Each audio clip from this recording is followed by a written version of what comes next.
In the name of the Father, and of the Son, and of the Holy Spirit. Amen. The Lord be with you. And with your spirit. A reading from the Holy Gospel according to Mark. Glory to you.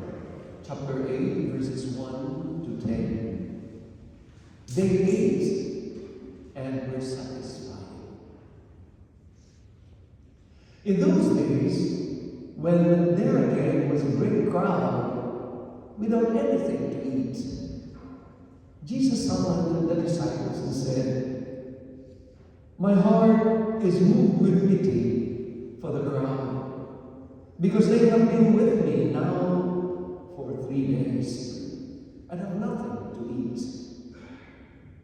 If I send them away hungry to their homes, they will collapse on the way. And some of them have come a great distance." His disciples answered him, "Where can anyone get enough bread to satisfy them here in this deserted place?" Still, he asked them, "How many loaves do you have?" They replied, "7." He ordered the crowd to sit down on the ground. Then, taking the 7 loaves, he gave thanks, broke them, and gave them to his disciples to distribute. And they distributed them to the crowd. They also had a few fish. He said a blessing over them and ordered them distributed also. They ate and were satisfied. They picked up the fragments left over 7 baskets. There were about 4,000 people. He dismissed the crowd and got into the boat with his disciples and came to the region of Dalmanutha.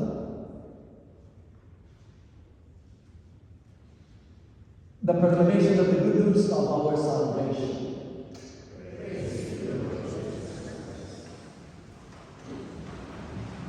In the name of the Father, and of the Son, and of the Holy Spirit. Amen. I would like you to remember that beautiful song, "You satisfy the hungry hearts with gifts of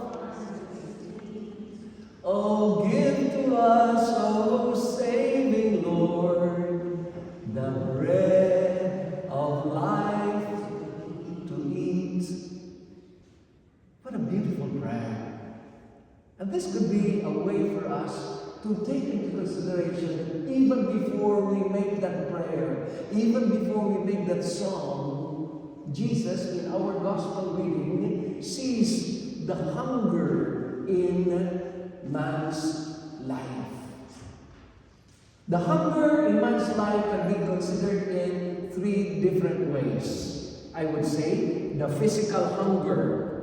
That's why the sign of the cross becomes a practical, worldly understanding. I think my stomach is hungry, so that both my hands will work in order to eat. Physically, we need to eat in order to survive. However, there are moments wherein we say we survive in order to eat. Every which way goes a little bit further, because we are not only physically made, we are also emotionally made. We have our psyche, and that's the reason why there is also what we call the psychosocial or socio-cultural hunger. What do you think would this be? The psychosocial or socio-cultural hunger would be seen first and foremost in our families. We are hungry of what? Peace, of reconciliation, hungry of understanding, and so on and so forth. We are malnourished with all these virtues of a happy, virtuous family life. And there's also another form of hunger. from the physical to the socio-cultural, or then the third one would be the spiritual hunger, where some of us are practically not only hungry, but really starving. And some are even dead already because of such hunger of sin that has really gotten out all our energies to be with the Lord and to live in the grace of God. So that in our prayer, oh, come and give to us our saving Lord, the bread of life. Then obviously this is what we see, where that hunger is not really addressed to the Lord. And that's why that Old Testament story about Jeroboam was a hunger for a god. And that's the reason why they created gods. That's the reason why they had two calves or two cows in order to satisfy their longing. That's why St. Thomas would even say, for an empty heart, we would like to satisfy ourselves with worldly things. But for a heart that is filled with God's grace, then we are definitely satisfied. And so, with our gospel reading, we are reminded of some beautiful moments of, number one, the miracles of Jesus. And what is the first miracle? It's the multiplication of the loaves and the fish. Number two, what do you think? It's the miracle of the feeding of the many people out of the 7 loaves and few fish. And obviously, now comes not only the miracle of the feeding, but the miracle of the gift of generosity. Because this miracle would not happen without, first and foremost, the miracle of generosity. And where is this? And this would be the miracle of self-realization. And how would we see these things? What is the message of the miracle of Jesus multiplying the loaves? It's no other than to give us the meaning of his mission. And the mission to give meaning to our mission. So that we begin to come to realize that when the Lord, our Emmanuel, shows to us his being with us, is no other than he shows us his mercy and compassion. His concern not only in the spiritual well-being, but because he gives us the real meaning of his humanity, he also leads us to the experience of his divinity. And it so happens even in this holy sacrifice of the Mass. The wisdom of God presented to us by his word leads us to understanding our human relationship with Jesus, who is related with us, that we may experience such human relationship with his divinity, giving us nourishment all the way to our journey towards the kingdom of heaven. Well, put that aside. What is that in relation with the miracle of the feeding of the many people? It's no other than this feeding is something that we have got to take into consideration. The food is there, but if nobody eats them, what's going to happen? You have got some experiences when it comes to you offered some food and nobody eats them. Would you be happy about it? You have experience of how wonderful it is to have so much food and yet you don't like to take them. Why? Because it's only for yourself and you cannot make them for yourself. And that's the reason why such beautiful miracle leads us to another miracle of generosity. A miracle will never ever happen if you are never able to share, if you are never able to give it out. Let's just put this in a very practical way. Again, to make you smile, how many of you go to the casino from time to time?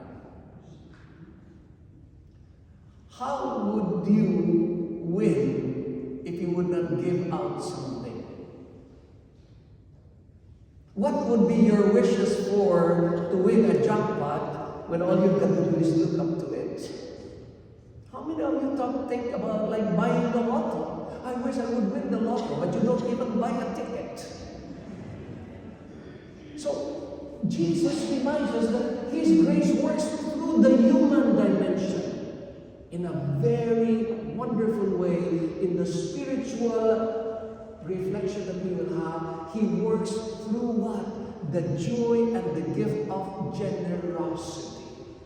But one can never be generous unless he is able to accept and acknowledge with gratitude to the Lord of the many blessings. Because many of us in this consumeristic world, we always complain. Count your blessings, not what is missing, so that you will be and become a blessing. And that is the gift of generosity.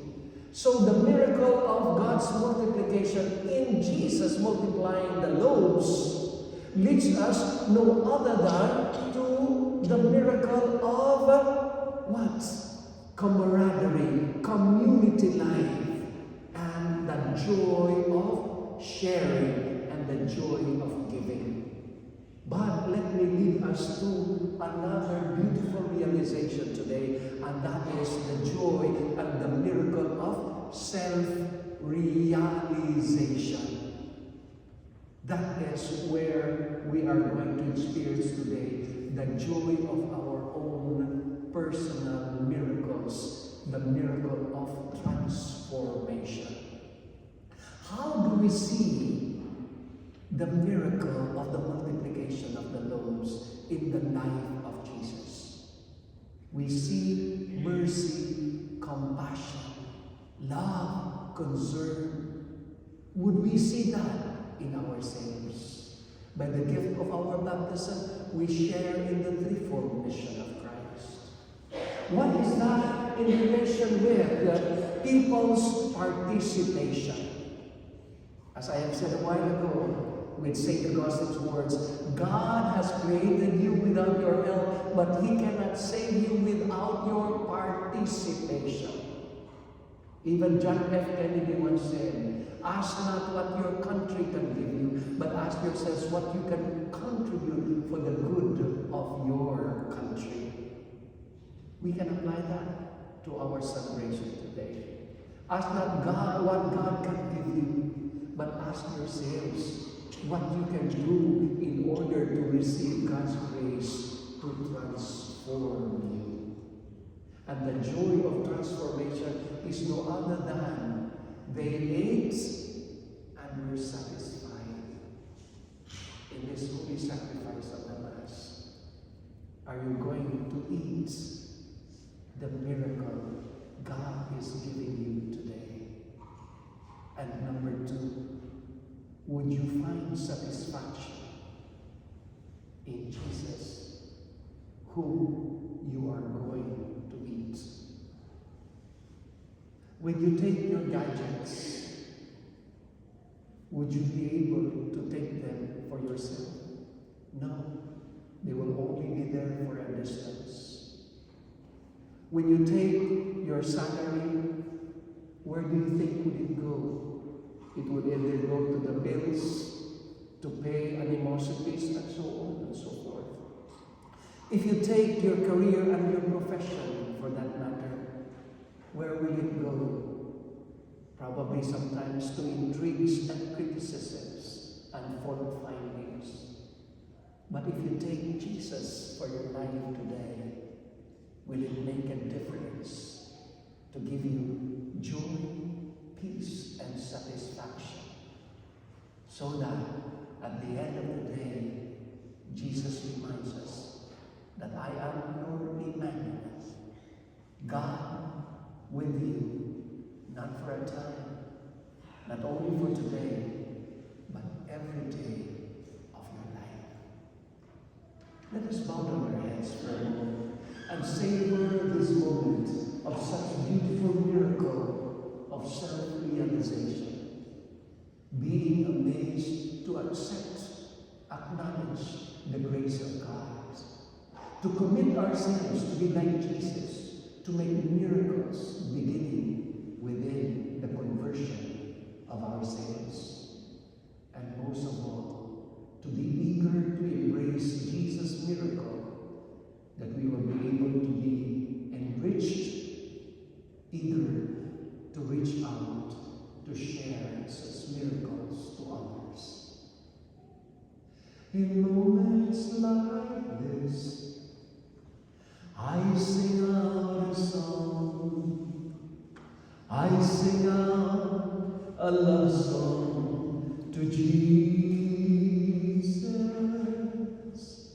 In moments like this, I lift up my hands.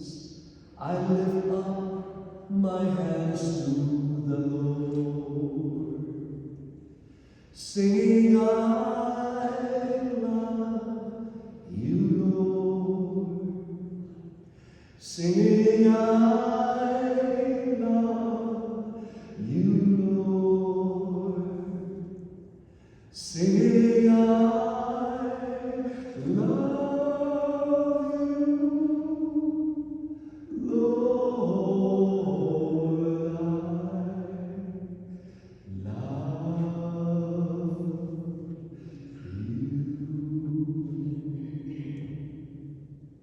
For if we love one another, God will live in us in perfect love, says the Lord. Now, in our devotion to Mama Mary, our Mother of Perpetual Help, let us stand to present our petitions and our thanks. Lord Jesus Christ, at a word from Mary, your Mother, you changed water into wine at Cana of Galilee. Listen now to the people of God gathered here to honor our Mother of Perpetual Help. Grant our petitions and accept our sincere thanks. Grant wisdom and guidance to our Holy Father, Pope Francis, our Bishop Myron Cotton, our priests, and all the leaders of our nation, state, and community. Hear us, Lord, to Mary, our Mother. Grant peace and unity throughout the world, especially in our homes and families. Hear us, Lord, to Mary, our Mother. Grant that young people respond generously to the call of the Holy Spirit in deepening their faith and choosing their vocation in life. Hear us, Lord, to Mary, our Mother. Grant us continued health of mind and body, and help the sick of our parish to regain their health according to your holy will. Hear us, Lord, to Mary, our Mother. Grant eternal rest to all our deceased brothers and sisters, especially those we remember them in our hearts. And to the souls of all the faithful departed. Hear us, Lord, to Mary, our Mother. Let us pause now to silently present our own petitions to our Mother of Perpetual Help.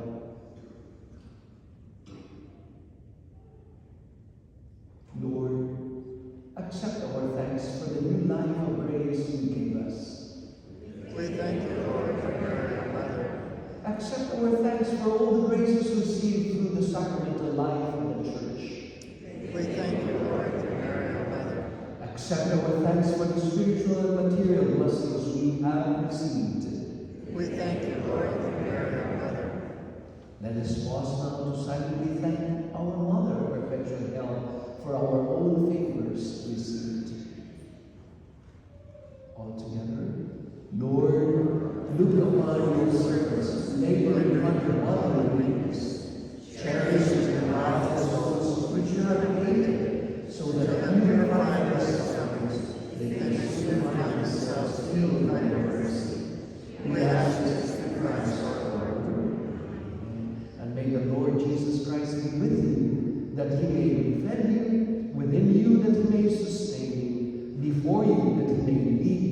behind you that he may protect you, above you that he may bless you, now and forever. Amen. Most Holy and Immaculate Virgin, and our Mother Mary, you are our perpetual help, our refuge, and our hope. I come to you today, we thank God for all the graces received through your intercession.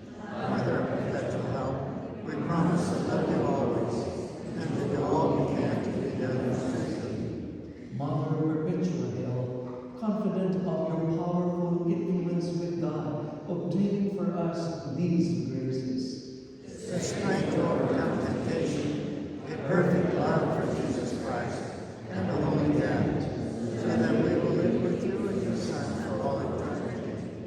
Let us pray to be open to God's word. Mother of perpetual help, you continually sought the meaning of God's words and actions in your life. As we listen to God's word, may the Holy Spirit enlighten our understanding and give us the courage to put his words into practice in our daily lives. Let us now begin to pray as a community of faith. May all generations of God bless you, and the Almighty has done great things for you. Mother of perpetual help, we call upon your most powerful name, your very name is Christ, confidence and hope. May it always be in your midst, especially in time of temptation, and at the hour of our death. Blessed Lady, help us whether we call on you. Let us not be content with merely pronouncing your name. May our daily lives proclaim that you are our mother and our perpetual help. Let us now pray for our temporal needs. Mother of perpetual help, with the greatest confidence we kneel before you. We implore your help in the problems of our daily lives. Trials and sorrows also depress us. Misfortunes and privations and miseries in our lives. Everywhere we meet the cross, comfort the afflicted, may us send Jesus to strengthen us as we bear our burdens, and to free us from our suffering. Lord, we need the will of God, and we should suffer. Help us endure all the love and patience. May the cause of the example of your Son, and through him, with him, and in him, commend ourselves to the care of our Heavenly Father. Let us now renew our confidence in Mary as our perpetual help. Mother of perpetual help, may you bless us daily by God. You became not only the mother of the Redeemer, but the mother of the Redeemed as well. We come to you today as your loving children. Watch over us and take care of us. As you held the child Jesus in your loving arms, so take us in your arms. May our mother be every hope and help us.